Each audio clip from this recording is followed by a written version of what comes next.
What to do? I'm Wood Dude. Making a desk, more specifically, a luxury desk that I can't afford, I think is the title that I'm going with for this video. And because I can't afford it, I can't own it either. Don't think about it. So in this video, I'm going to try to sell the desk in order to make back some of the money that I spent on it. Last time, I made a poker table that I sold for $1,000. Maybe I'll get more this time. Probably less. But enough talk. It's desk time. To make this desk, we're going to build from the inside out, starting with the bottom panel, which is what everything will be built off of. We're going to do that by starting with cutting this MDF sheet into the shape that we need. Like this. So the cutout on the bottom was actually pretty easy. I just did a few traces and then cut them out with my jigsaw. The two circles on top, I just drilled out with a 2-inch Forstner bit.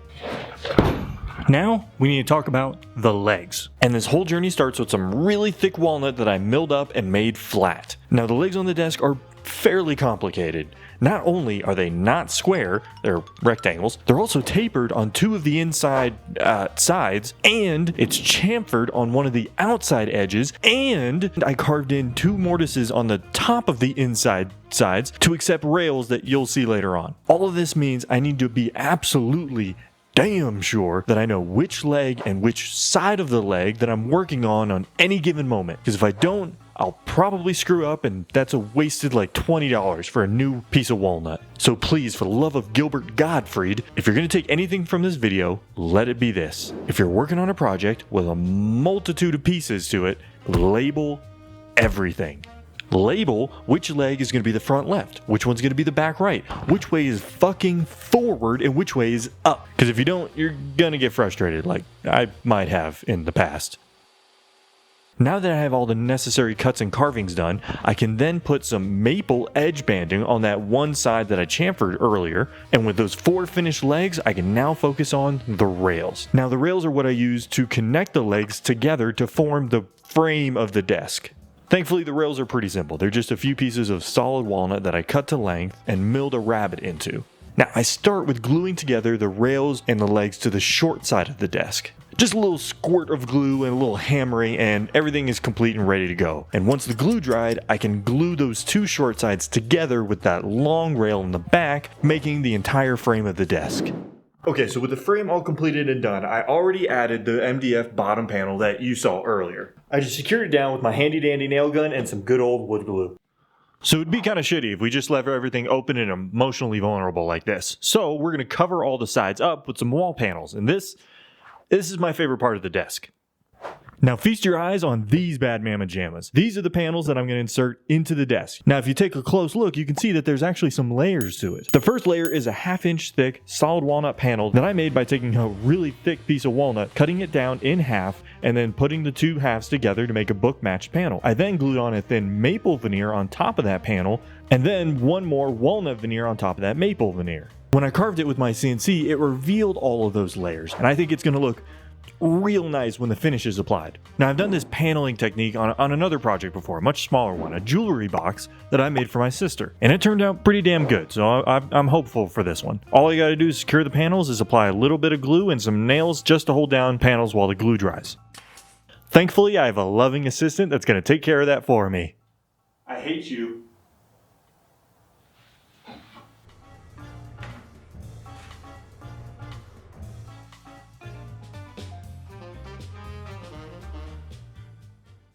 You might be wondering, what am I going to do about this gap in between the back panels? I don't know. It's not supposed to be there. I must have measured something wrong. But either way, future problem. I'll deal with it later. Because I want to keep focusing on building the inside of this desk. Now, I have these pieces here. These pieces will slide in like that. And they're going to help me build a compartment so I can build some drawer boxes. Now, same as before, I'm just going to apply them with a little bit of glue and some nails into the channels that I carved. Only this time I have to angle the nail gun so that I make sure it goes through the vertical divider and the bottom panel at the same time. I believe it's called toenailing. Please don't ask me why. I did have to add some pieces to the top of the drawer boxes in order to provide some lateral support for the whole desk, preventing it from rocking side to side. But now, with the desk frame completely done, it's time to build some drawer boxes.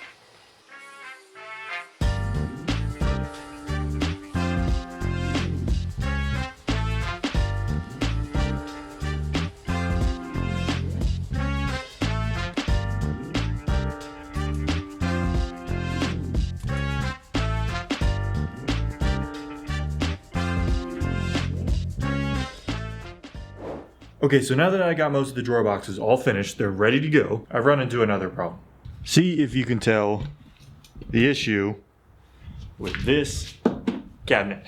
Now the woodworkers out there probably already figured out, and let me know in the comments if you did. So it turns out this box on this side is completely 90 degrees with the rest of the desk.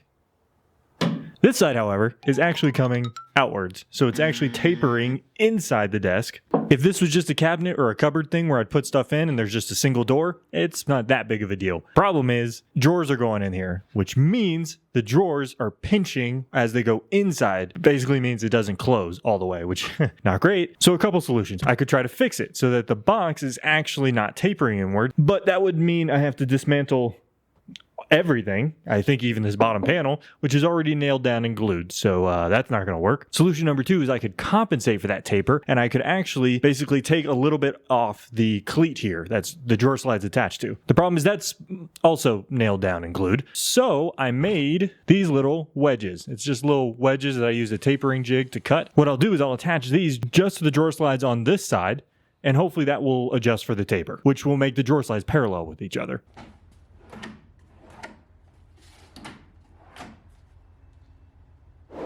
So now that we have the drawer boxes all installed and they're all aligned with the rest of the desk, now we can focus on the most important part of drawers, drawer fronts. The pretty pieces that attach on the front of the drawer and have the handle to pull out. I scoured the internet for a better part of an afternoon trying to find a design for these drawer fronts. And the middle-aged white woman inside me instinctively guided me to Pinterest, a magical place. And after scrolling through a little bit, I found this design. It was simple yet elegant. I liked it. So I began making the drawer fronts by cutting up and milling a long, solid piece of walnut before strapping it down to my CNC to carve into the cavities of the drawer front, and while I was at it, make some of the handles as well out of solid maple. And after a bit of fine tuning and hand sanding, I was able to glue the two pieces together to give me my complete drawer front. Now that I have 4 drawer fronts, I can install them into the drawer boxes to complete the whole drawers. I just pray to the good wood lord that I don't put these drawer fronts on crooked. Again.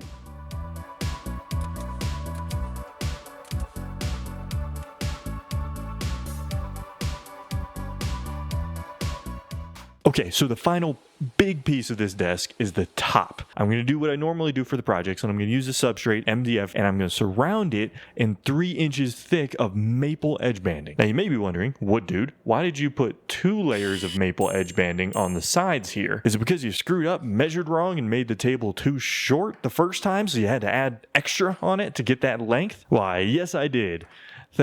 Thanks for noticing, you little shit. I'm going to iron on a walnut veneer on top so that when you trim off the excess and you chamfer the edges, you have a mostly walnut top, but little peaks of maple on the edges there. And I think it helps complement the rest of the table, which is a bunch of walnut with maple.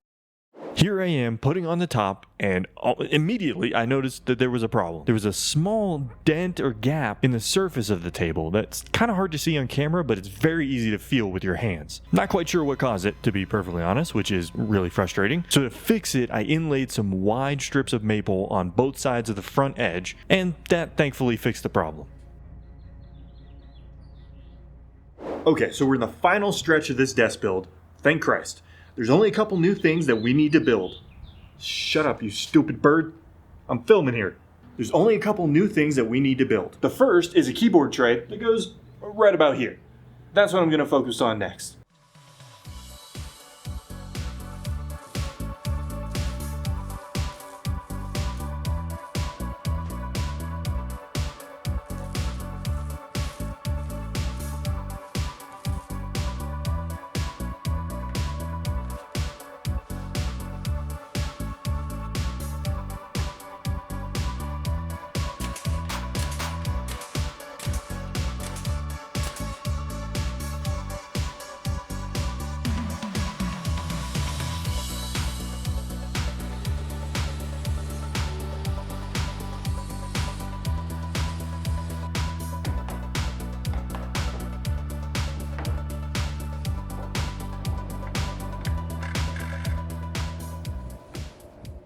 Now that the tray is all done, we can now focus on the last part of this desk, the desktop shelf thingy. I have this nice piece of live edge walnut that I'm going to use for the shelf, and it honestly should be the simplest part of this desk. Why did I say that? Either way, once it's done, I'll see you after the B-roll.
Ladies and gentlemen, I give you my luxury desk. Well, not mine, but one I'm going to try to sell, but the one I built. I'm extremely proud of how it came out. But no surprise, this desk was a lot of work. It took me 62 hours over about 11 days to build this desk, and I spent $320 in materials, and I charge about $25 an hour in labor. With all that in mind, I should price this about $1,900, but I'll probably start at $2,000 just to give me a little room to negotiate. Now I know $2,000 is a lot for a desk, but I fixed the gap problem I had in the back of the desk at the beginning of the video. I added custom completely solid wood insignia onto the back. Right now it's the initials WD for Wood Dude, but I can swap it out for the initials of the buyer, giving a more custom aspect to the desk. The insignia was made by pretty much the CNC. Carved a cavity into the walnut, and then I carved a plug out of maple that would go into that cavity in the walnut. Glued those two pieces together, cut the excess off, and sand it flush, and we've got a nice custom insignia. It took a couple tries, but I think it turned out pretty good, and I think it adds a nice custom aspect to the desk that hopefully justifies a $2,000 price. So now comes the hard part. Selling. Okay, so in order to sell this desk, I need a buyer who's local. I really don't want to deal with shipping and crating and all that hassle. So I posted on Facebook and Instagram some pictures and a brief description of the desk. And I spent $30 each to boost the posts in the Denver area. It's been 3 days, and I've got nothing.